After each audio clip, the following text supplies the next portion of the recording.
everyone. Welcome to this edition of Ask the. I'm your host, Denise LaFrance. Well, the flu season hit us a little bit earlier than expected this year, and it's recommended that you get your flu shot every year to help you keep from getting the flu. Today we're joined by Laura Henry, who is with Emergency Preparedness at the New Mexico Department of Health. Hi, Laura. Hi. How are you? Good. How are you? Good. Well, we have a few questions for you. We're talking about the flu season and how it arrived a little bit earlier this year. Tell us, when did it arrive, and when does it usually hit every year, and are there ways that you can tell when it'll hit?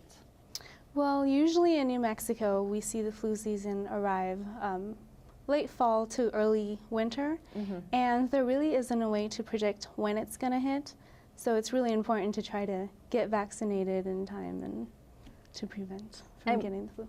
And those vaccinations, they're usually available sometime like around September, right? Yeah, usually they come out late September, early October, so you can get them from the Department of Health, any physician or pharmacy. Okay. And I understand that the flu was more severe this year than it has been in previous years. Tell us a little bit about that. We can't really say that it has been more severe yet because the flu season just began. Until it is over and we collect all the data, then we really won't know how severe the flu season really was. The difference this year is that we are seeing more of an H3N2 virus, which can be a little bit more severe than we have seen other viruses in the past. But the good news is that the vaccine that was created by the CDC this year is a really good match for the H3N2 virus and what we're seeing today.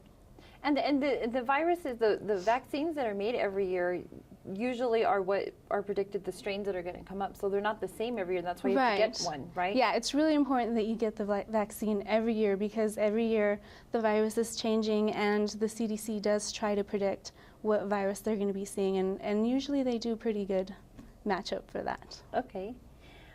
So, we're talking about the flu shot. So what should people do to protect themselves from getting the flu? Are there certain groups that should get the flu vaccine every year?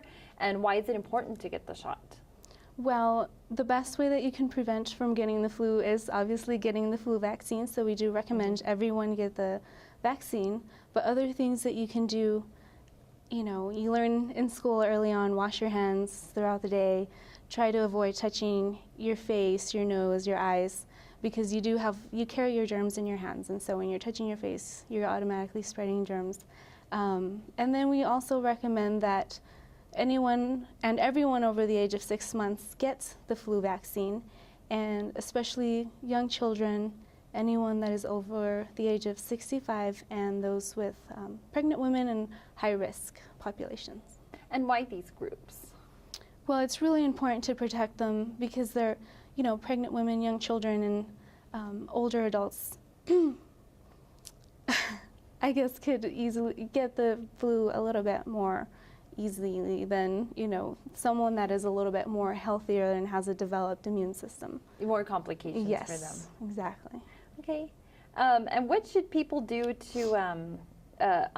for those that didn't get their vaccines, I'm reading you the last question. So for those that didn't get their vaccines, tell us about what the symptoms are of the flu. How long does it last? Usually the flu can last anywhere between 1 to 2 weeks, depending on your immune system and how well your body will fight it off. Some of the symptoms can include coughing, fever, runny nose, stuffy nose, some body aches, and then some people, mostly common in children, can have vomiting or diarrhea. So if they develop any of these symptoms, we do recommend they go to the doctor. And one thing that I've noticed is that the flu just tends to hit you really quickly. Like you can be well in the morning and by the evening you're sick. Yes, it does develop rather quickly.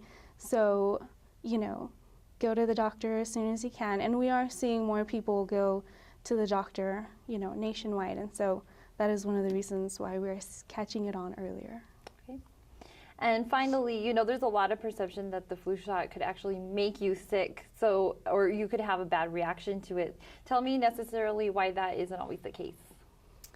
Well, that is really, a lot of people do believe that they can get the flu from the vaccine, and I have a lot of friends that believe that as well and try to avoid getting the vaccine. But actually, the vaccine is a dead virus, so there is no way that you can get the flu from the vaccine. Some of the side effects, like any other medication, you can get side effects from a vaccine or medication. So some people might develop like mild fever, hoarseness, or fatigue. And so some of these symptoms are similar to those of the flu, and so they might confuse them with the actual flu. They might associate it with that. Yes, but it's not the flu. And then also for those that are scared of getting, may not like vaccine, the shot itself. Right. There's also the flu mist that's available. That is, but that is actually a mild virus, so they might experience a little bit more of like the fever and other side effects. Thank you, Laura, so much for joining us. And if you'd like to have a question answered on our show, you can go to askthecity.org. Don't forget, Ask the is here premiered on CLC TV right after City Beat at 7 p.m. Thanks so much for joining us, and have a wonderful New Year.